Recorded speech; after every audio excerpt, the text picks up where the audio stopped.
Breast cancer या स्तन का cancer is the number 1 cancer in our country now. अगर कोई छाती में गांठ है जिसमें दर्द नहीं है तो आपको ज्यादा चौकन्ना रहना चाहिए, पर हर छाती की गांठ ट्यूमर नहीं है। 90% जो गांठें छाती के अंदर होती हैं वो नॉन कैंसरस है। अगर ब्रेस्ट कैंसर जल्दी पकड़ में आ जाता है तो 2 बहुत बड़े फायदे हैं। एक फायदा है दैट ब्रेस्ट बच सकती है, कीमोथेरेपी भी अवॉइड हो सकती है। एक बार गांठ शरीर में फैल गई, कैंसर शरीर में फैल गया, हम उसको जड़ से नहीं निकाल सकते। तो जो इंडियन ब्रेस्ट कैंसर है वो थोड़ा अग्रेसिव टाइप का है, पर जो ये कैंसर के ट्यूमर मार्कर्स के टेस्ट लैब्स करती हैं, अनफॉर्चुनेटली लैब वाले इसको अंधाधुंध करवा रहे हैं। मैमोग्राफी हम रेकमेंड करते हैं 40 साल के बाद। अच्छा, उससे पहले नहीं? नहीं, मैमोग्राफी 20 साल पे करने से हमें कोई फायदा नहीं है, बिकॉज कुछ दिखता नहीं है, सब सफेद दिखता है। वेट कंट्रोल करना है, वेट बढ़ेगा तो कैंसर का रिस्क बढ़ता है। 30 के बाद अगर पहला बच्चा होगा, that slightly increases the risk of breast cancer. Males को भी ब्रेस्ट कैंसर होता है? अगर मैं 100 मरीज देखूं तो 99 फीमेल्स होंगी पर 1 आदमी भी होगा। इंडिया में हर 8 मिनट में एक वुमेन को ब्रेस्ट कैंसर होता है, लेकिन 60% केसेस में ही हम डॉक्टर के पास जाते हैं, वो भी तब जब हम 3rd या 4th स्टेज में पहुंच जाते हैं। और हाँ, ब्रेस्ट कैंसर सिर्फ लेडीज में ही नहीं, जेंट्स में भी पॉसिबल है। Welcome to another episode of Curious Corner and this episode is dedicated for breast cancer awareness। और आज हम बात करेंगे डॉक्टर रोहन खंडेलवाल से, जो इंडिया के टॉप ब्रेस्ट कैंसर स्पेशलिस्ट हैं। 5000 से ज्यादा सर्जरीज कर चुके हैं एंड सीके बिरला हॉस्पिटल में अपनी सर्विसेज देते आ रहे हैं। He is a passionate teacher, an Iron Man and actively works on breast cancer awareness and early detection and his mission is to empower women's health। याद रखिए, कैंसर का डर सिर्फ तब तक है जब तक आप उसे समझते नहीं है। जब आप उसे समझने लग जाएंगे तो इसका डर अपने आप कम हो जाएगा। अर्ली डिटेक्शन बहुत जरूरी है, it can save your life. इस पॉडकास्ट को अपनी मदर, अपनी सिस्टर, अपनी डॉटर तक जरूर पहुंचाइए। Welcome doctor Rohan. पहले तो मैं ये पूछना चाहूंगी कि आप एक टीचर हैं, आप एक ब्रेस्ट कैंसर स्पेशलिस्ट हैं and you are a fitness enthusiast. You have recently completed iron man also. आप सोशल मीडिया में इतने एक्टिव रहते हैं, आप कैसे टाइम निकालते हैं? बिकॉज मैंने तो सुना है कि डॉक्टर्स के पास टाइम ही नहीं होता है। So thank you very much for having me on your podcast.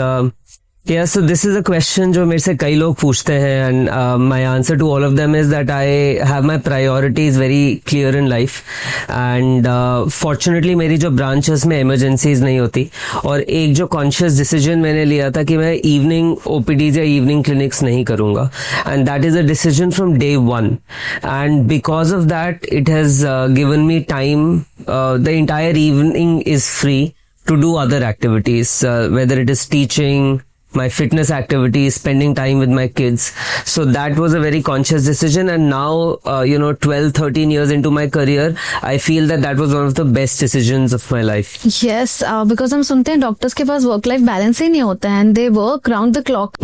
Because आप इवनिंग में काम अगर कम कर रहे हैं, you are able to spend time with your family and at the same time इतने सारे बच्चों को आप इंस्पायर करते हैं टीचिंग के थ्रू। आप जो आपने पढ़ाई करी है, जो आपके स्ट्रगल्स रहे हैं, वो आप लोगों तक बचाते हैं। सर्जरीज को कितना आसान आपने बच्चों के लिए बना दी, ये आपके वीडियोस से हम बहुत अच्छे से देख सकते हैं। Thank you. So breast cancer के लिए भी आप बहुत अवेयरनेस और अर्ली डिटेक्शन पे काम करते रहे हैं। कैसे ब्रेस्ट कैंसर पता चल सकता है कि मुझे होने वाला है या मुझे है? क्या कोई ऐसे सिम्टम्स होते हैं? सो ब्रेस्ट कैंसर या स्तन का cancer is the number 1 cancer in our country now, right?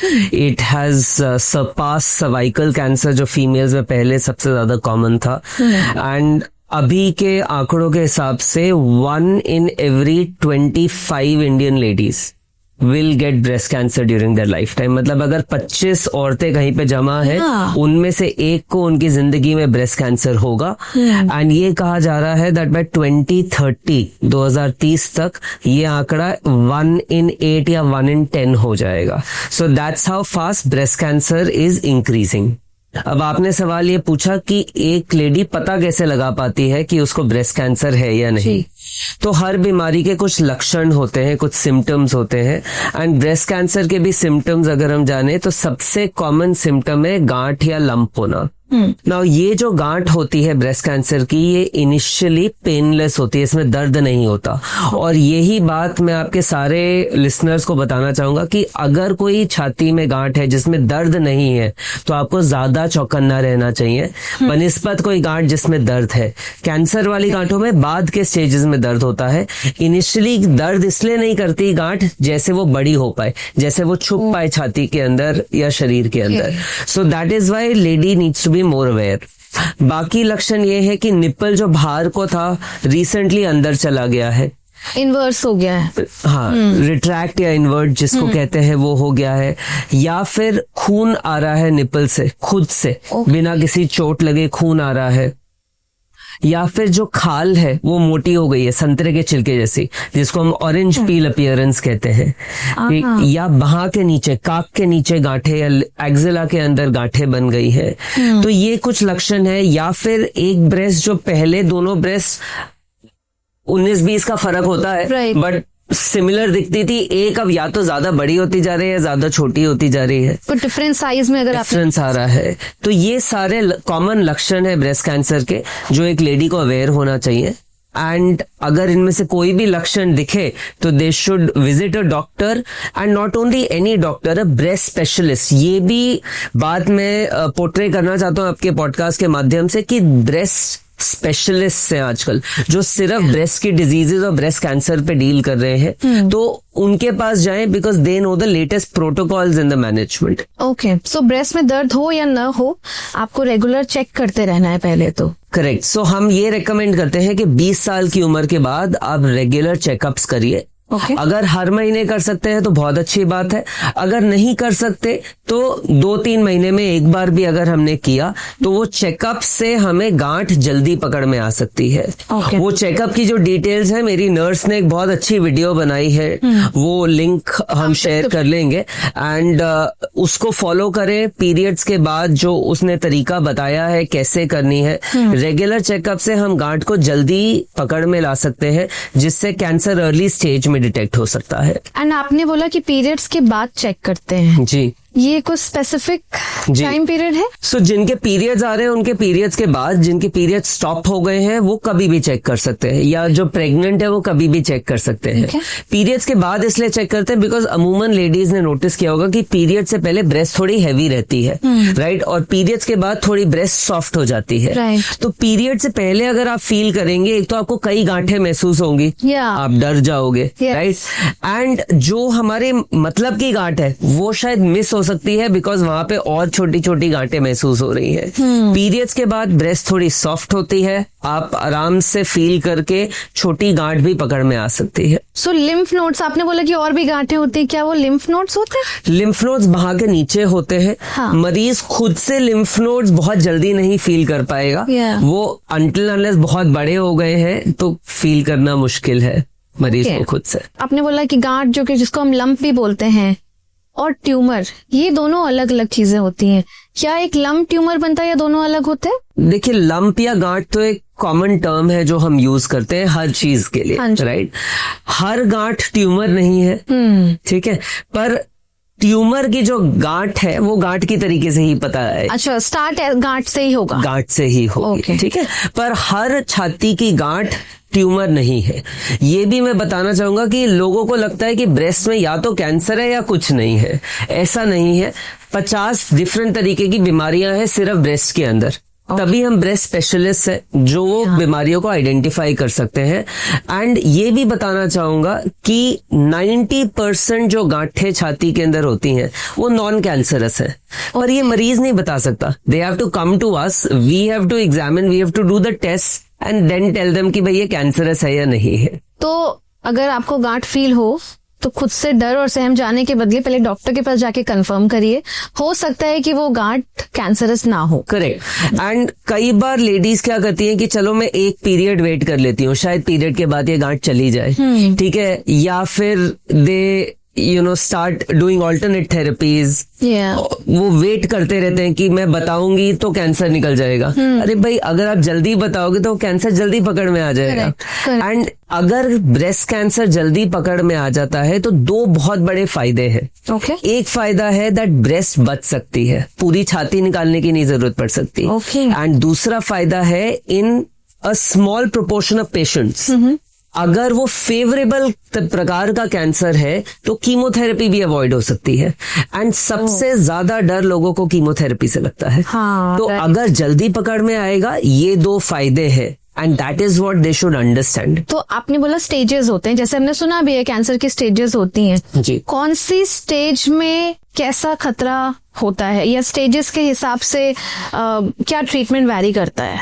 तो छाती के कैंसर के 4 स्टेजेस है। स्टेज 1 इज जब सिर्फ ब्रेस्ट या स्तन के अंदर कैंसर है और कहीं नहीं गया हुआ है वो। ओके।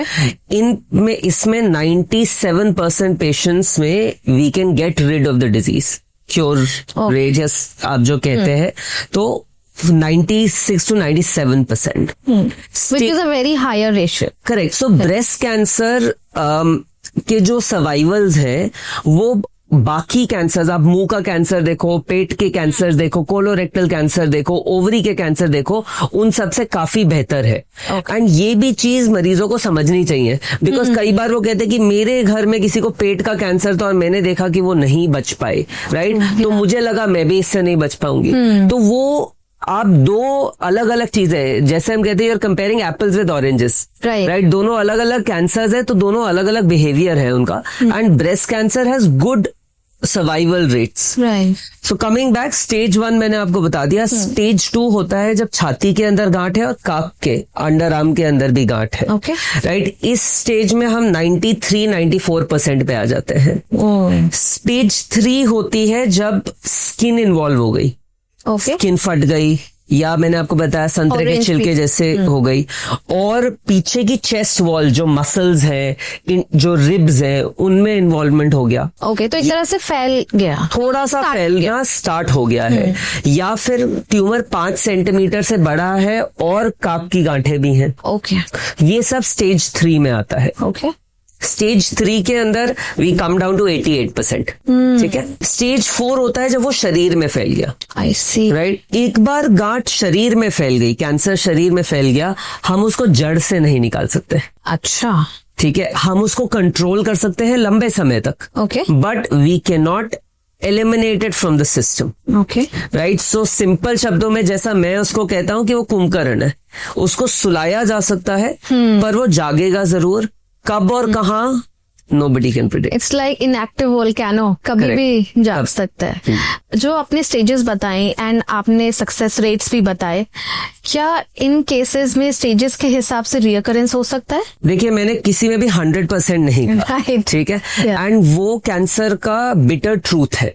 अगर आप किसी भी डॉक्टर या ऑन्कोलॉजिस्ट से जाके 100% गारंटी मांगोगे, that is wrong, and I don't think so any oncologist gives that as Yeah. right. So I said 97%, which means that there is a risk of 3%, 3% risk है बीमारी वापस आने का। सिमिलरली स्टेज 2 के अंदर हम अगर 94 कह रहे हैं तो 5 से 6% चांस है वापस आने का। Okay, got right? So yes, cancer के अंदर बीमारी वापस आने का चांस रहता है, बट हमें ये देखना है at the end of the day कि 97 चूज करना है या 3% चूज करना है। या सो अर्ली डिटेक्शन, अभी तो आपकी बातों से मुझे समझ में आ रहा है, जितना जल्दी हम पकड़ लें उतना चांसेस ज्यादा हो जाते हैं कि कैंसर रिकरेंट ना हो, एंड जैसा आपने बोला ब्रेस्ट रिमूवल ना करना पड़े, एंड कीमो अवॉइड हो सकते हैं। जैसे आपने बोला कि सर्वाइवल रेट बढ़ जाते हैं, लेकिन रिकरेंस के चांसेस जब होते हैं, तो जब दोबारा हो जाता है कैंसर, तो क्या इंटरवेंशन सेम होता है? अगर दोबारा हो जाता है तो सबको नहीं होता है, राइट?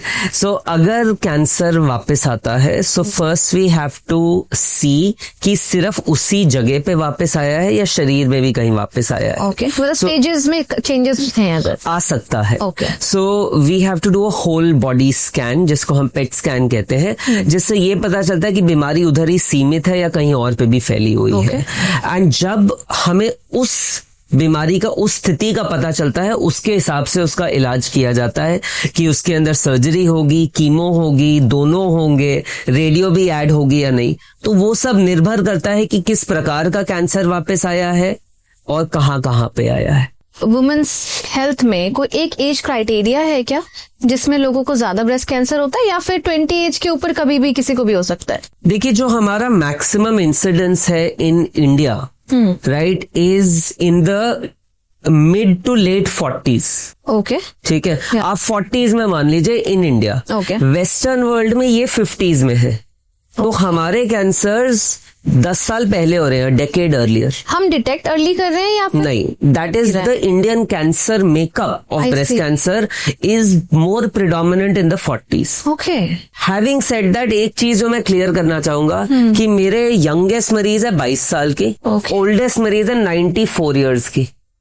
ठीक है, तो हाँ, 20 साल की उम्र में भी हो सकता है, इसलिए आपको चौकन्ना तब से रहना स्टार्ट करना है। पर ज्यादातर जो मेन प्रोपोर्शन है वो हम 40s में देख रहे हैं, late 30s to mid 40s। And आपने बोला ग्लोबल लेवल पे हमारे यहाँ 10 इयर्स अर्ली हम देख रहे हैं इंसिडेंट है, जी। तो इसका क्या कोई मेजर रीजन है? सो देखिए, हर रेशियल प्रोफाइल जो होती है, हम जैसे एशियन Right. प्रोफाइल या इंडियन प्रोफाइल के अंदर हर जगह में कैंसर में माइनर चेंजेस होते रहते हैं। तो जो इंडियन ब्रेस्ट कैंसर है वो थोड़ा अग्रेसिव टाइप का है, ओके, अर्लियर एज में हो रहा है अधिकतर मरीजों के अंदर। Okay, right, so that is just the genetic makeup of our cancer. जैसे जेनेटिक्स की आपने बात करी, क्या कोई ऐसे टेस्ट होते हैं जिससे मैं ये पता कर सकती हूँ कि मुझे कैंसर हो सकता है? देखिए, आजकल प्रिवेंटिव हेल्थ चेकअप्स का बहुत फैशन हो गया है, Right. एंड कुछ सेंस में ये अच्छी बात भी है। पर ये समझना जरूरी है कि हर चीज ब्लड टेस्ट के माध्यम से नहीं पकड़ में आ सकती। True. ठीक है, Yeah. हम शायद डायबिटीज, थायराइड, ये सारी चीजें पता लगा सकते हैं, शुगर का थायराइड का पता लगा सकते, कोलेस्ट्रॉल का पता लगा लिया। Right. पर जो ये कैंसर के ट्यूमर मार्कर्स के टेस्ट लैब्स करती हैं या कई प्रिवेंटिव पैकेजेस में बेचे जाते हैं, Right. वो एक्चुअली में डायग्नोस्टिक नहीं है, उनसे डायग्नोसिस नहीं बनती। वो हम लोग एज क्लिनिशियंस यूज करते हैं जिनमें ऑलरेडी कैंसर हो चुका होता है, टू मॉनिटर कि बीमारी वापस तो नहीं आ रही, बट उसको बेचा जा रहा है एज डायग्नोस्टिक। Yes. सो हर टेस्ट की एक सेंसिटिविटी है, राइट। उन टेस्ट में इतनी सेंसिटिविटी नहीं कि वो कैंसर हर मरीज के अंदर पकड़ पाए। देखिए, हर कैंसर के लिए ऐसे टेस्ट नहीं है, पर छाती के कैंसर के लिए there are imaging test like mammography, ultrasound, जिनके माध्यम से ब्रेस्ट कैंसर जल्दी पकड़ में आ सकता है। मेमोग्राफी, ये क्या होता है मेमोग्राफी? बिकॉज बहुत अवेयरनेस कैंपेन्स में भी बोला जाता है मेमोग्राफी रेगुलर करा सकते हैं, या आप जैसे प्रिवेंटिव हेल्थ चेकअप कराते हैं, आप मेमोग्राफी भी उसमें इंक्लूड करिए, बहुत पैकेजेस में भी इंक्लूडेड होता है। बट ये होता क्या है? सो सिंपल शब्दों में, स्तन के एक्सरे को, चेस्ट के एक्सरे को नहीं, चेस्ट एक्सरे अलग है, अच्छा, राइट, फेफड़ों का एक्सरे अलग है, राइट, स्तन के एक्सरे या ब्रेस्ट के एक्सरे को मैमोग्राफी कहते हैं, सिंपल शब्द। ओके, ठीक है, मैमोग्राफी हम रेकमेंड करते हैं 40 साल के बाद। अच्छा, उससे पहले नहीं? नहीं। Oh. So that is another thing, because कई प्रिवेंटिव चेकअप्स में, स्पेशली जो टीयर 2, टीयर 3 से मेरे पास कई बार पेशेंट आते हैं, मैंने 20-20 साल की लड़कियों की मैमोग्राफी होते हुए देखी है। वो मैमोग्राफी 20 साल पे करने से हमें कोई फायदा नहीं है, बिकॉज कुछ दिखता नहीं है, सब सफेद दिखता है, एंड रेडियोलॉजिस्ट कुछ पकड़ नहीं पाता कि गांठ है या उनका ग्लैंड है। एंड देन वो कहते हैं कि साथ में अल्ट्रासाउंड करवाओ। मरीज गुस्सा हो जाता है कि फिर अब 2-2 टेस्ट करवा रहे हैं, राइट। सो आइडियली 40 साल से पहले की उम्र में मैमोग्राफी नहीं होनी चाहिए, बिकॉज हमें उतनी इन्फॉर्मेशन नहीं मिल पाती, ब्रेस्ट टिश्यू और गांठ में अंतर नहीं हो पाता। Okay, so mammography should be done after 40 years of age। अगर 40 साल से पहले हमें शक है किसी गांठ का या रेगुलर चेकअप में आपको करवाना है, तो आप अल्ट्रासाउंड पे जाइए। ओके, दूसरा ये है, लेडीज समझते हैं कि मैमोग्राफी बहुत painful, I was coming on to it, right, because उसके अंदर ब्रेस्ट को प्रेस किया जाता है। अगेन, मैमोग्राफी पीरियड्स के बाद करवाइए, पीरियड से पहले करवाएंगे, ब्रेस्ट इंगॉज्ड है, ब्रेस्ट सूजी हुई है, दर्द ज्यादा होगा। Right. तो तभी जैसे मैंने ब्रेस्ट सेल्फ एग्जामिनेशन पीरियड्स के बाद कहा, वैसे भी मैमोग्राफी भी 5-6 दिन बाद पीरियड्स के करवाइए। ओके। ठीक है। दूसरा, उनको लगता है कि मैमोग्राफी में जो रेज है उससे कैंसर बन जाएगा, और ये बहुत studies all over the world कई साल तक हो चुकी हैं जिनने बताया कि मैमोग्राफी में बहुत कम रेडिएशन है। तो आप अगर 40 साल की उम्र से लेके 70 साल की उम्र तक हर साल भी मैमोग्राम करवाएं, उससे कैंसर होने का रिस्क नहीं बढ़ता आपका। ओके, ठीक है। Another myth you have Busted. ठीक है। Yeah. तीसरी चीज है कि मैमोग्राफी जब भी करवाने जाएं, talcum powder, under arm deodorant ये नहीं लगा के जाए। ओके, ठीक है। Because why is that? तो इनके अंदर कैल्शियम के पदार्थ होते हैं, ओके, एंड मैमोग्राफी में वो कैल्शियम के पदार्थ हमें ब्रेस्ट के अंदर दिखते हैं, and similar kind of calcification in the breast is suggestive of cancer. तो ऐसे बतेरे मरीज हैं जो हमने देखे हैं, जो हमारे पास रिपोर्ट लेके आते हैं कि डॉक्टर साहब उनने तो कह दिया हमें कैंसर है, एंड हम देखते हैं कि उनका पूरा पाउडर लगा हुआ है। वी टेल देम कि भाई आप पाउडर हटा के फिर से मैमोग्राफी करवा के आओ, तो वो चले जाते हैं कैल्शियम। तो मिसलीडिंग रिपोर्ट हो सकती है। करेक्ट। सो ये एक एडवाइस है कि जब भी मैमोग्राफी के लिए जाएं, प्लीज अंडर आर्म डिओड्रेंट, कोई टैल्कम पाउडर नहीं लगा के जाए। हमने काफी सारी जानकारी ली, लेकिन रिस्क फैक्टर्स क्या हो सकते हैं इसके? सो रिस्क फैक्टर्स को the way I like to divide them is, जो हम मॉडिफाई नहीं कर सकते, non modifiable and modifiable risk factors जो हमारे कंट्रोल में है। पहले बात करते हैं नॉन मॉडिफाइबल की, मतलब जो हमें विरासत में हमारी जीन्स मिली हमारे पेरेंट्स, जेनेटिकली। करेक्ट, उनको हम बदल नहीं सकते। तो उसके अंदर देखिए, जैसे जैसे एज बढ़ेगी वैसे वैसे रिस्क बढ़ेगा ब्रेस्ट कैंसर का, वो हम बदल नहीं सकते। सेकेंड इज कि आपके पीरियड्स किस उम्र पे चालू हो रहे हैं और किस उम्र पे बंद हो रहे हैं, ये to a large extent is dependent on आपके मदर, नानी, दादी के किस एज पे हुए थे। Right. Yes, there are certain factors which can control it. And in India, जो एज है मिनार्की होती है जब महीने स्टार्ट होते हैं Right. लड़की में, that has come down from 14 to 15 years, अगर आप अपनी मम्मी दादी से पूछें, to now 10 to 11 years. Correct. Right. मैं आपसे ये पॉइंट बोलने ही वाली थी कि हम बहुत जल्दी मिनार्की देखने लग गए हैं आजकल। बहुत छोटी उम्र में बच्चों को अब मेंसेस होने लग गए हैं। करेक्ट। तो ये एक नंबर 1 कारण है चाइल्डहुड ओबेसिटी। चाइल्डहुड के दौरान जो खाना खा रहे हैं, चाइल्डहुड में अगर ओवरवेट है, उसके कारण ये जल्दी आ रही है। एंड अगर पीरियड्स जल्दी चालू होते हैं और लेट बंद होते हैं, उससे ब्रेस्ट कैंसर का रिस्क बढ़ता है। My God.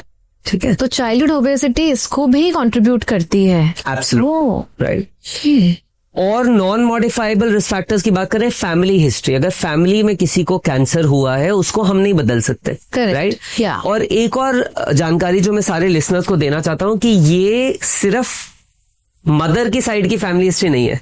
कई लेडी समझती है कि भाई हमारी ब्रेस्ट तो फीमेल ऑर्गन है, तो मम्मी की साइड की ही फैमिली हिस्ट्री जरूरी है, ऐसा नहीं है। अगर दादी को, बुआ को भी हुआ है, फादर की साइड से भी हुआ है, तो भी आपका रिस्क उतना ही बढ़ता है। आई सी। राइट। सो ये कुछ रिस्क फैक्टर्स है नॉन मॉडिफाइबल। एक और नॉन मॉडिफाइबल रिस्क फैक्टर्स है dense breast tissue, right, and that is dependent on genetics and racial makeup. और इंडियन लेडीज की ब्रेस्ट बहुत डेंस है, तभी कैंसर जो 40s में हो रहा है मैमोग्राफी में कई बार नहीं पकड़ में आता। अच्छा। ठीक है। ओह। सो ये तो नॉन मॉडिफाइबल हो गए। मॉडिफाइबल रिस्क फैक्टर जो हमारे हाथ में है, 3 सिंपल चीजें। वेट कंट्रोल करना है, वेट बढ़ेगा तो कैंसर का रिस्क बढ़ता है, और सिर्फ ब्रेस्ट कैंसर नहीं, कम से कम 8 और कैंसर। ठीक है। अल्कोहल। ओके। राइट। सबसे कॉमन सवाल जब मैं टॉक देने जाता हूँ, फीमेल्स पूछती हैं कि what is the safe limit. ठीक। So there is no safe limit. Okay. Right. अगर आप ओकेजनली 15 दिन, 1 महीने में 1 ग्लास वाइन का पी रहे हैं, 1 ड्रिंक ले रहे हैं, तो ठीक है, बट कोई ऐसी सेफ लिमिट डिफाइंड नहीं है। एंड तीसरा इज स्मोकिंग। ठीक है। हम गुड़गांव, दिल्ली में रह के या कहीं पे भी भारत की सिटी में रह के दिन की 3 सिगरेट पोल्यूशन के कारण पी रहे हैं, उससे ज्यादा आई डोंट थिंक सो हमें पीने की जरूरत है। एब्सोल्युटली। स्मोकिंग से 12 डिफरेंट कैंसर्स हो सकते हैं। सो ये 3 चीजें हम कंट्रोल कर सकते हैं, which are modifiable risk factors. बाकी लेट मैरिजेस हो रही हैं, जिसकी वजह से लेट बच्चे हो रहे हैं. सो आज का again if you go back to your mother, दादी नानी से पूछो पहला बच्चा कब हुआ, वो कहेंगे कि 20-21 साल पे पहला बच्चा हो गया. ठीक है. आजकल 30 से पहले नहीं होता. 30 के बाद अगर पहला बच्चा होगा, that slightly increases the risk of breast cancer. Then ladies want to go back early to work, which is very good. But what is getting compromised? Breast feeding. And breast जिस मकसद के लिए बनी है उसके लिए अगर यूज नहीं होगी प्रॉपरली तो भी प्रॉब्लम्स होती है. ओके. एंड अगर ब्रेस्ट फीडिंग 1 साल तक करवाई जाए, that slightly reduces the risk of breast cancer. Slightly you said. देखिए 100% तो नहीं करता, बिकॉज हम मरीज देखते हैं जिनके 6 बच्चे हैं, सबको ब्रेस्ट फीड कराया तो भी ब्रेस्ट कैंसर है. So it is a complex thing. But हाँ, 1 साल दूध पिलाने से ब्रेस्ट कैंसर का रिस्क कम होता है. ओके. बाकी हार्मोनल फैक्टर्स, कई बार गायनेकोलॉजिस्ट हार्मोन्स देते हैं फीमेल्स को. एक्सेसिव हार्मोन से भी ब्रेस्ट कैंसर का रिस्क बढ़ सकता है. अगर कोई इस तरह की पिल्स हम ले रहे हैं जिसमें हार्मोन्स हैं? हाँ, बट ओरल कॉन्ट्रासेप्टिव पिल्स जो गर्भ निरोधक गोलियां हैं उनको लेने से नहीं बढ़ता. सो ये मैं क्लैरिफाई करना चाहूँ, बिकॉज ये लेडीज को डरना नहीं चाहिए. और एक और चीज, आजकल आप IVF भी सुन रहे हैं. जो IVF के भी हार्मोन्स हैं उनकी भी स्टडीज हो चुकी हैं कि उनसे भी ब्रेस्ट कैंसर का रिस्क नहीं बढ़ता है. तो ये 2 चीजें आई वांट टू क्लैरिफाई कि ओरल पिल्स और IVF के हार्मोन से नहीं बढ़ता, ये नहीं कंट्रीब्यूट करते हैं ब्रेस्ट कैंसर को. सो ये रिस्क फैक्टर्स थे जो आप जानना चाहते थे. आपने बात करी कि ब्रेस्ट कई बार डेंस होते हैं, ये मैंने कभी सुना नहीं इसके बारे में. देखिए, breast is compose of 2 things. चर्बी या फैट है और ग्लैंड है, जहां पे दूध बन रहा है और दूध निकल रहा है. अगर ग्लैंड बहुत ज्यादा होता है तो हम उसको डेंस ब्रेस्ट कहते हैं. अच्छा. ठीक है. तो डेंस ब्रेस्ट के अंदर गांठ खुद से छूने में पकड़ना मुश्किल है, और मैमोग्राफी में ग्लैंड भी सफेद दिखता है, गांठ भी सफेद दिखती है. तो रेडियोलॉजिस्ट के लिए भी कई बार दिक्कत हो जाती है. ओके. तभी इन मरीजों के अंदर कई बार कैंसर मिस हो सकता है. आई सी. ओके.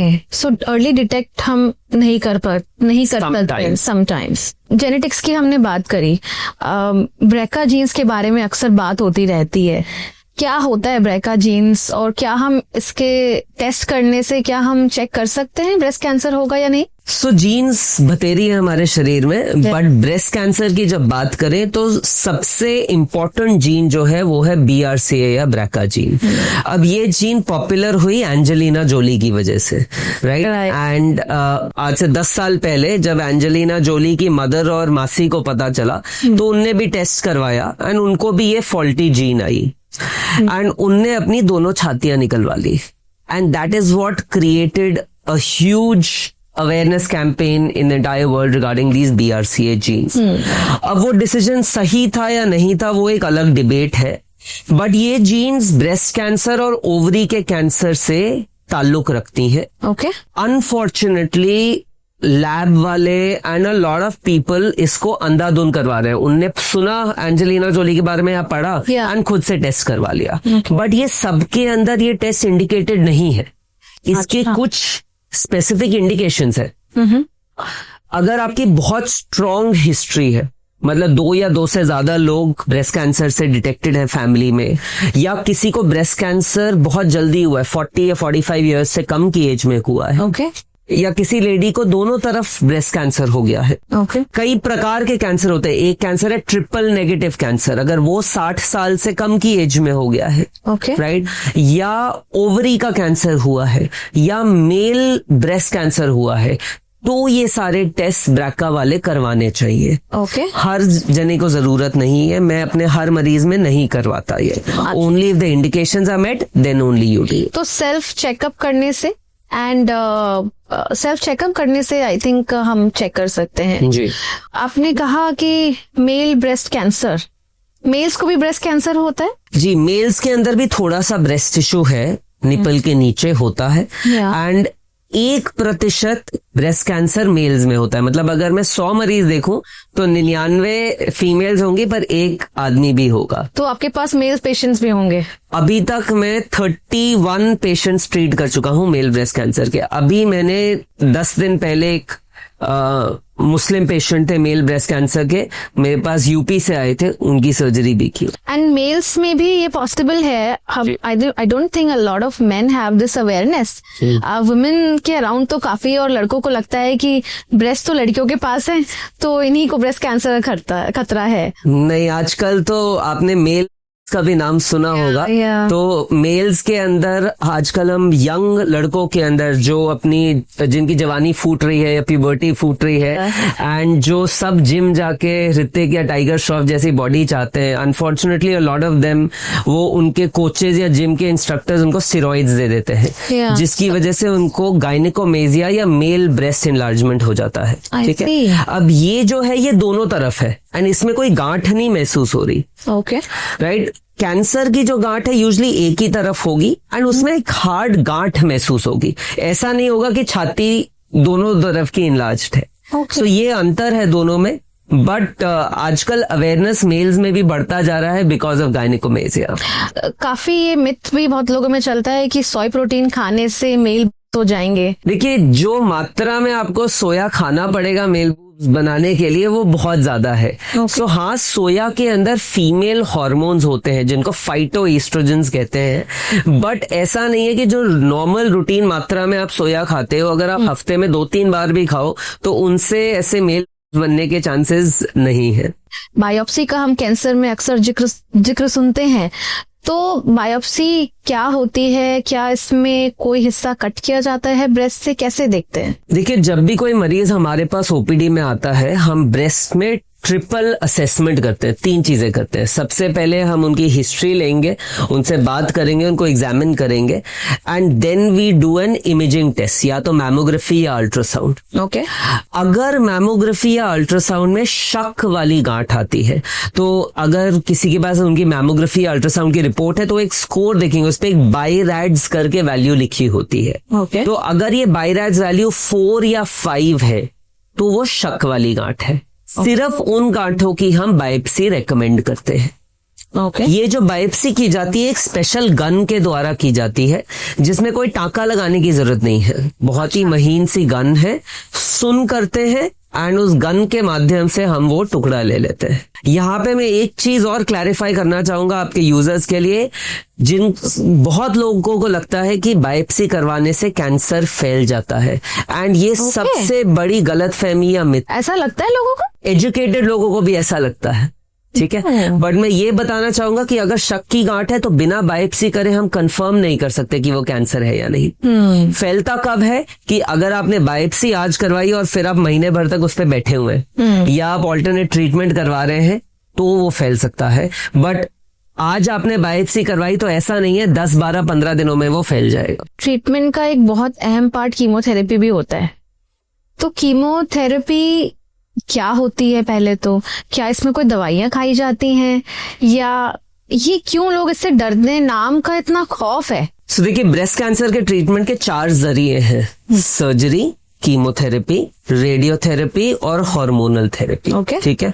सारे मरीजों में चारों की जरूरत नहीं होती, कईयों में 2 की, कईयों में 3 की, कईयों में 4 की जरूरत है। ठीक। ओरल कीमो भी आती है, पर अधिकतर जो ब्रेस्ट कैंसर क्योरेबल है उनके अंदर आईवी मतलब वेन्स के थ्रू दवाइयां दी जाती हैं। जैसे सलाइन हम डालते हैं। जैसे सलाइन देते हैं, तो वो सलाइन की बोतल में ही कीमो मिक्स्ड होती है। अच्छा। कीमो एक एजेंट है जो जाके कैंसर सेल को मारेगा। ओके। बट वो कैंसर सेल के साथ साथ नॉर्मल सेल्स को भी मारता है, जिसकी वजह से कुछ साइड इफेक्ट्स देखे जाते हैं। तो वो फास्ट ग्रोइंग सेल्स को अफेक्ट करता है। ठीक है। जैसे बाल, तो बाल झड़ते हैं, राइट, पर सबके बाल वापस आ जाते हैं। एंड हमने मरीजों के लिए अपनी ओपीडी के अंदर एक टाइमलाइन, एक चार्ट बनाया हुआ है कि भाई देखो, ये कीमो खत्म हुई, अब इनके बाल इतने 1 महीने बाद, इतने 2 महीने बाद, इतने 5 महीने बाद, and we make them talk to other patients कि भाई बाल वापस आ जाएंगे। अमूमन हमने देखा है कीमो स्टॉप होने के बाद 1 इंच पर मंथ बाल आता है। और बाल घुंघराले आएंगे, we are called chemo curls. Okay. So बाल सबके आ जाते हैं। दूसरा है मुंह की जो लाइनिंग है वो फास्ट ग्रोइंग है, उधर छाले पड़ सकते हैं कीमो के दौरान, राइट। उल्टी जैसा लग सकता है। ओके। फाइन। पेट की लाइनिंग जो है, कईयों को दस्त हो सकता है। ओके तो ये कॉमन एरियाज हैं जिनको अफेक्ट करता है। और सबसे जरूरी जो वाइट ब्लड सेल्स हैं, हमारी रेड ब्लड सेल्स हैं, प्लेटलेट्स हैं, उनकी भी संख्या गिर सकती है कीमो के बाद।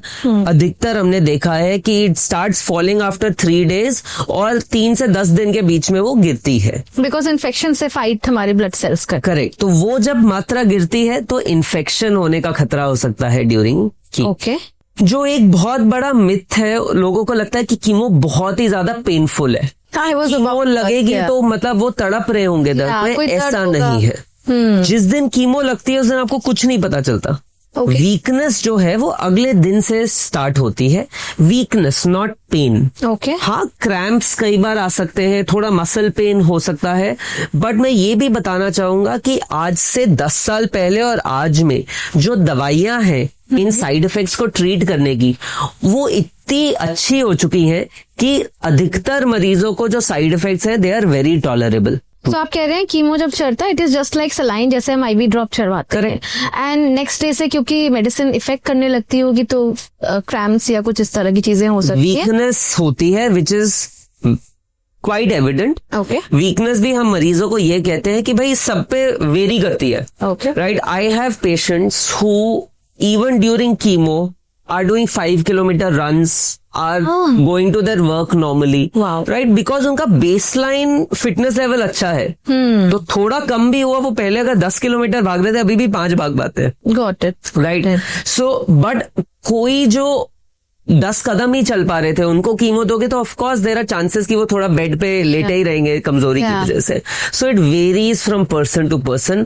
तो दूसरे के केस को सुन के अपने ऊपर एक्स्ट्रापोलेट नहीं करनी चाहिए चीजें। Discuss it with your doctor. हाँ, बिकॉज कीमो का सबसे ज्यादा मेंटली आई थिंक बहुत ज्यादा इफेक्ट पड़ता है। जो लोग इस दौर से गुजरते हैं, बहुत सारे सेलिब्रिटीज भी अब इसका अवेयरनेस आई थिंक फैला रहे हैं, and they have been using caps and different head scarf, head gears, उसके बाद भी मीडिया अपीयरेंस देते हैं, एक तरह से अवेयरनेस का ही काम कर रहे हैं। बट साइकोलॉजिकली बहुत इफेक्ट करता होगा, यू नो, बिकॉज एक वुमेन के लिए सर में बाल होना it is like a metaphor of your image. You are absolutely right. And देखिए, it is not only affecting her, it's affecting the entire family. Correct, right. So we see on day 1 कि support system क्या है, and support system for a patient plays a huge role during their treatment. कि भाई उनके साथ कौन कौन आ रहा है इलाज के लिए, कौन उनका साथ दे रहा है, उनके दोस्त, उनके फैमिली मेंबर्स, कौन कौन साथ दे रहा है, उनकी इमोशनल वेलबींग पे उस सब का बहुत फर्क पड़ता है। ओके, एंड रेडिएशन की आपने बात करी, क्या इसमें कुछ डिफाइंड सेशन होते हैं या पेशेंट टू पेशेंट वेरी करता है chemo and radiation both? So chemo vary करता है depending on the type of cancer, क्या स्टेज है। Right, but it can vary from some people just getting 6 cycles to some people continue it for 1 year as well. Okay, right, और जिनके अंदर spread है उनके में चलता ही रहता है। रेडिएशन जो बिजली की सिकाई कहते हैं, रेडिएशन इज एक मशीन में लेटना होता है, एंड रेज के माध्यम से सिर्फ उस साइट पे वो रेज जाती है।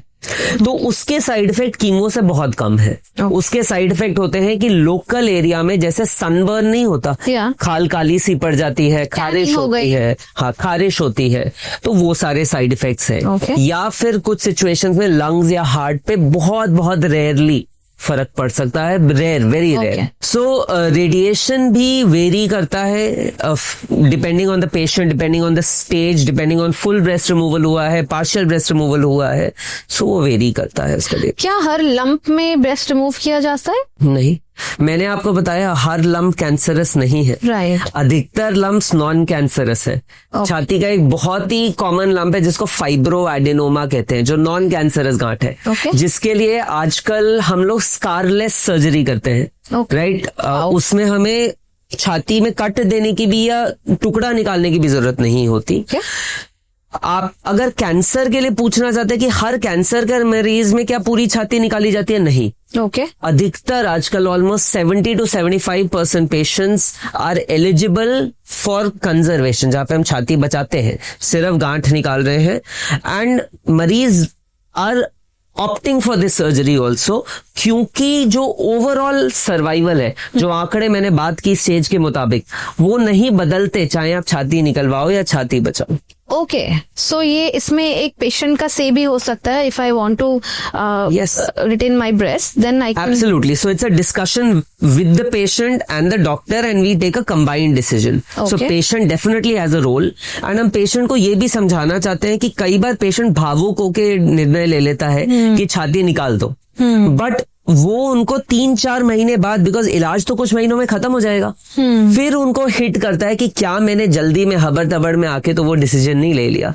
That is why we always tell them that you think about it, sleep over this decision and then हमें बताइए कि आप छाती बचाना चाहते हैं या निकलवाना चाहते हैं। क्या ऐसे पेशेंट्स होते हैं जिनका ब्रेस्ट रिमूवल हो गया है, क्या वो ट्रांसप्लांट करवा सकते हैं? रिकंस्ट्रक्शन करवा सकते हैं, उसके कई माध्यम हैं, ब्रेस्ट रिमूवल के बाद भी, एंड ब्रेस्ट अगर हम सेव भी कर रहे हैं एंड वो वॉल्यूम वापस उतनी चाहते हैं तो रिकंस्ट्रक्शन के कई तरीके हैं जिससे वो हो सकती है। ओके, आपको ऐसे बहुत पेशेंट्स मिलते होंगे जो ट्रीटमेंट के बीच में गिव अप करना चाहते होंगे, उनको कैसे आप काउंसिल करते हैं या क्या ऐसा समझाते हैं जो कि वापस से उनके डिसीजन मेकिंग में हेल्प करे? सो देखिए, पहले दिन जब वो सारी रिपोर्टें आ जाती हैं, I have a very detailed session with them, Okay. And मैं एक पर्चे पे where I disclose and where I tell them everything about their treatment. So I write it down on a piece of paper and I give it to them. And I always tell them that don't lose this paper because ये आगे के लिए भी हमारे का ready reckoner है, हर चीज में हम इससे ही रेफर करेंगे। Okay.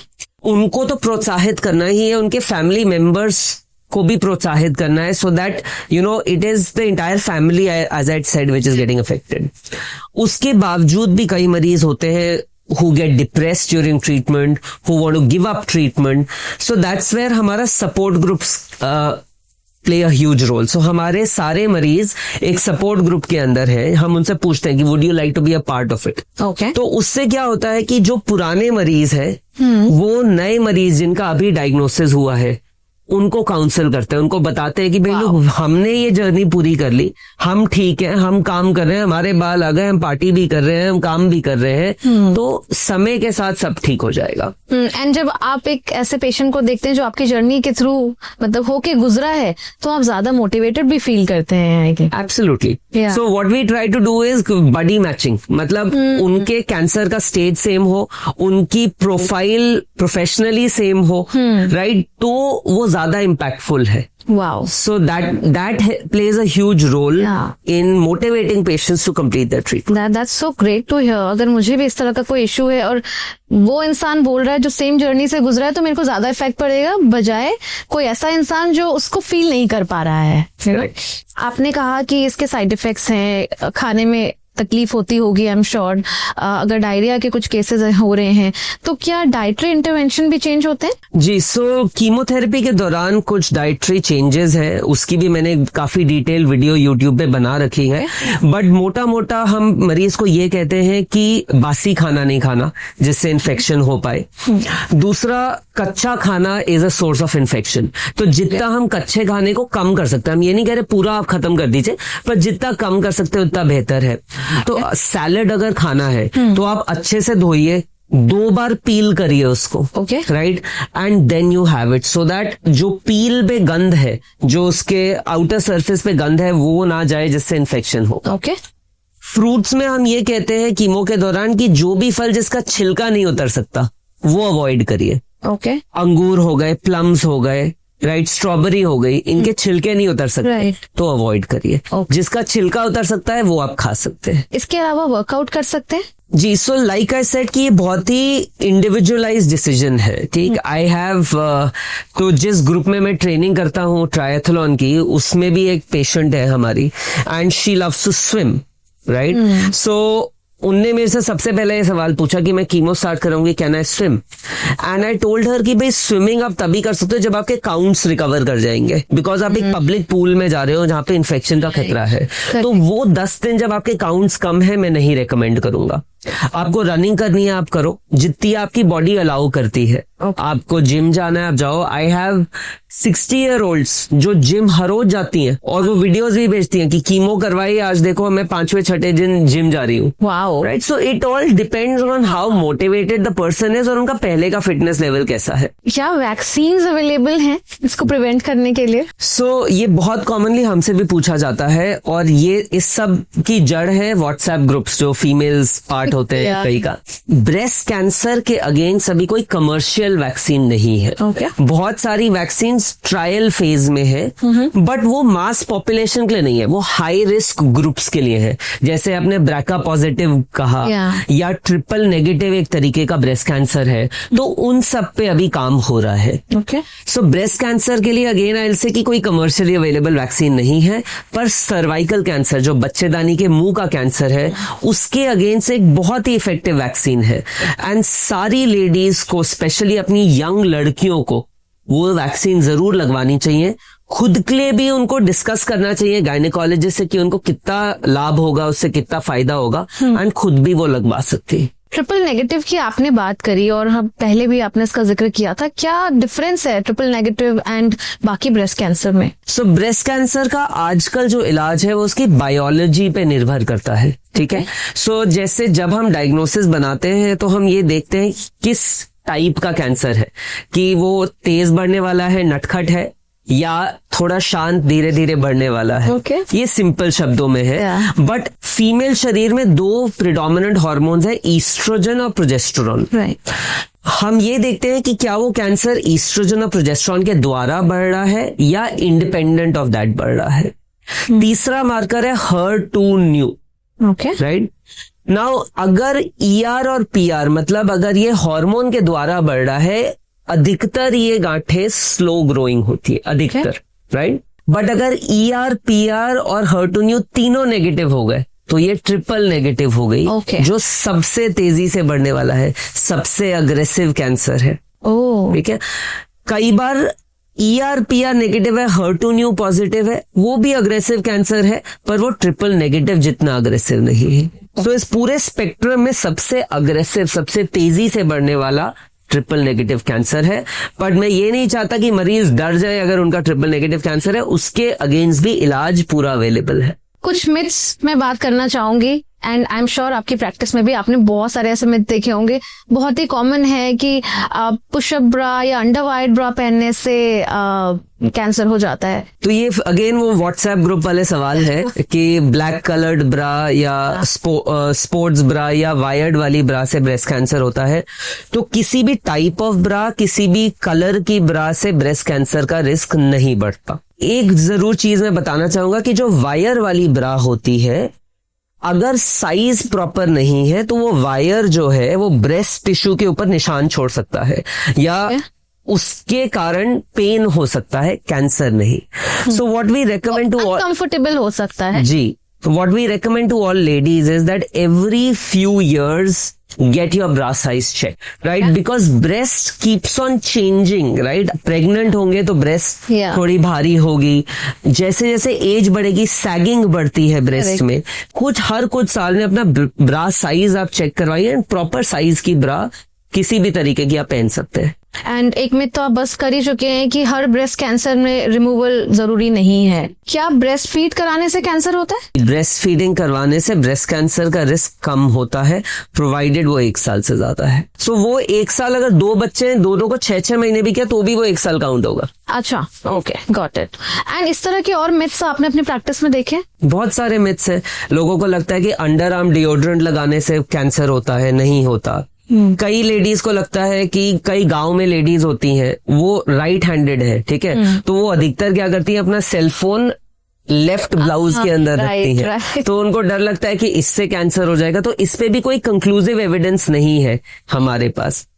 बाकी लोगों को लगता है कि मैंने पिछले साल प्रिवेंटिव चेक में मैमोग्राफी करवाई तो मुझे इस साल कैंसर कैसे हो गया। ठीक है। सो ये समझना जरूरी है कि मैमोग्राफी कैंसर प्रिवेंट नहीं कर रही, वो कैंसर जल्दी डिटेक्ट करने में मदद कर रही है।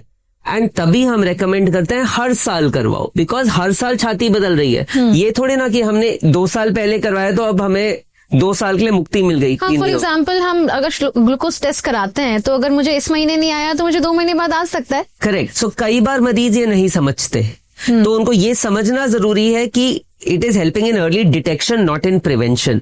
और दूसरी एक और राय मैं देना चाहूंगा कि कई बार मैमोग्राफी करवाने के बाद वो क्या करते हैं कि वो जो मैमोग्राफी की फिल्म है उसको मोड़ तोड़ के कहीं पे रख देंगे, उसके ऊपर खाना भी खाया जाएगा, तेल के निशान भी होंगे, चिपकी हुई फिल्म आती है हमारे पास।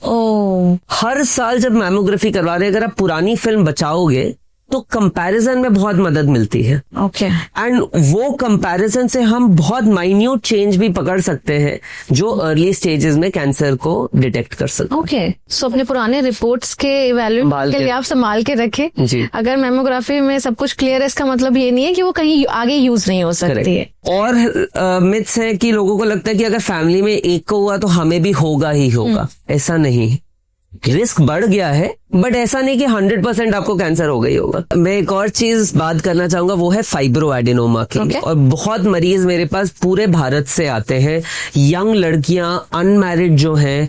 कई बार लोकल डॉक्टर्स को अवेयरनेस नहीं है कि क्या तरीके हैं फाइब्रोएडेनोमा को ट्रीट करने के, एंड वो लोग बहुत गंदे गंदे चीरे दे देते हैं, स्कार्स दे देते हैं ब्रेस्ट के ऊपर।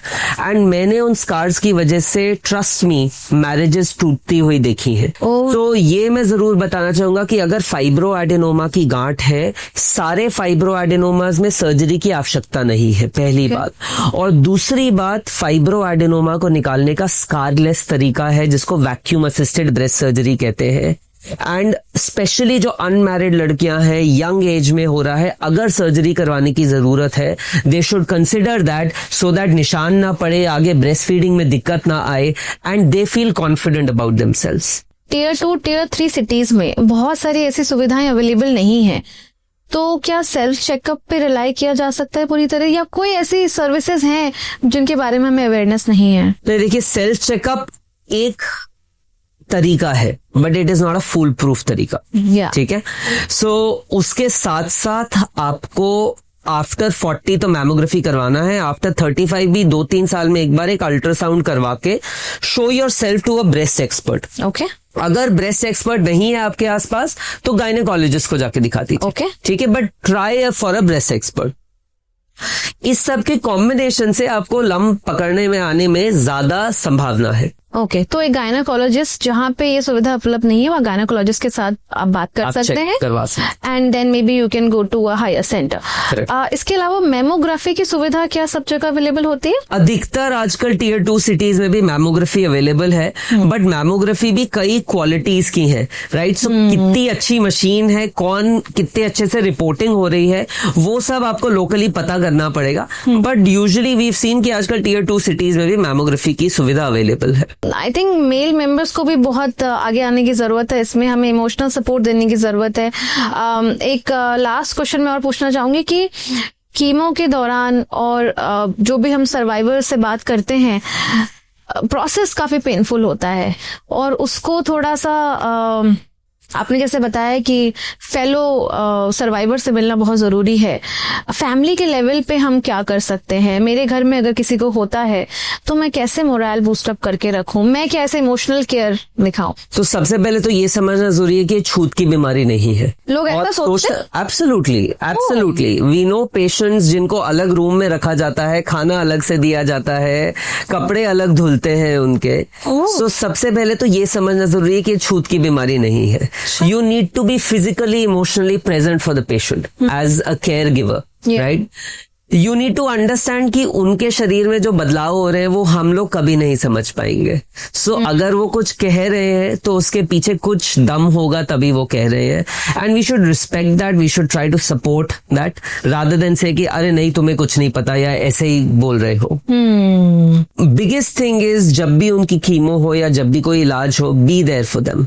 उनके साथ समय स्पेंड करिए और बार बार उनकी बीमारी के बारे में नहीं बात करिए। Talk about other positive things. Give them positive thoughts. Okay. Right? That is also very important. Okay. Thank you again for busting this myth, and thank you for giving me time. एक बस मैं last चीज बोलना चाहूंगा जो मैं सारे podcast में बोलता हूँ कि अगर आपने इस पॉडकास्ट के माध्यम से 2 या 3 चीजें भी सीखी हैं ब्रेस्ट कैंसर के बारे में, आपका सीखना अधूरा है अगर आप 2 और लेडीज को वो चीजें नहीं बताएंगे। जब आप 2 और लेडीज, एक जो आपके घर पे काम करने को ही आता है या आपका जो डोमेस्टिक हेल्प है और एक आपका रिलेटिव, तभी हम इस बीमारी के बारे में जागरूकता फैला पाएंगे and we will be able to achieve better results in future. Absolutely, so great of you to say all this. मैंने इससे पहले आपके पेशेंट से बात करी है and I heard so much about you, and आपसे आज बात करके मुझे भी सेम फील हो रहा है। Thank you so much for giving your time.